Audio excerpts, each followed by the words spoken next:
Question 3. This question asks what the author asserts about something, which means that it's a detail question.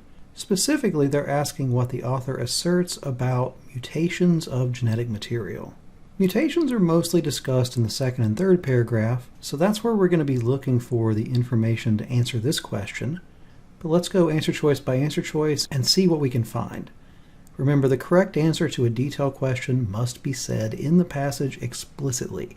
The only thing they can do to hide it is to use some synonyms. They can rephrase it slightly, but not materially. So answer choice A.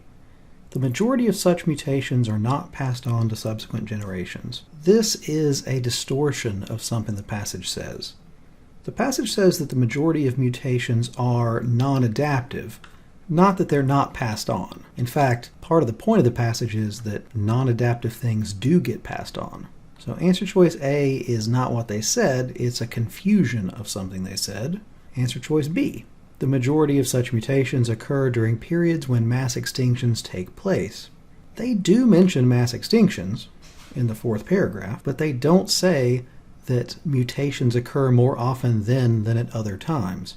Again, they're trying to distract us by bringing up things we know from elsewhere in the passage, but this isn't what they were talking about when they were talking about mutations. So B's not the answer. Answer choice C. The majority of such mutations change species behavior rather than their appearance.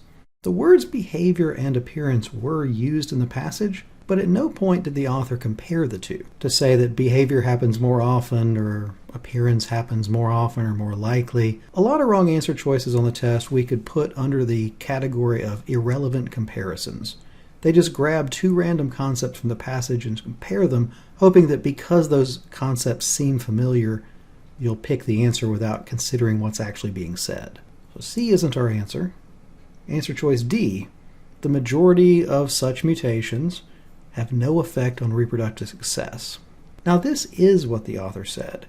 If you go back and look, they say that there are random mutations of genetic material that produce attributes that enhance reproductive success, and there are others that produce harmful attributes, but then most mutations fall into neither category. So most mutations are neither enhancing success nor hurting success. The majority of them have no effect on success. So answer choice D is what they said. So what's wrong with E? Well, E says the majority of those mutations occur in larger rather than smaller species. This is for the person who remembers that stuff from the Cretaceous extinctions. We know that small mammals survived because they were small, but not that they mutated more because they were small, or that they mutated more when they were big. Mutations weren't connected to size. So answer choice E is not what they said. What they said was answer choice D.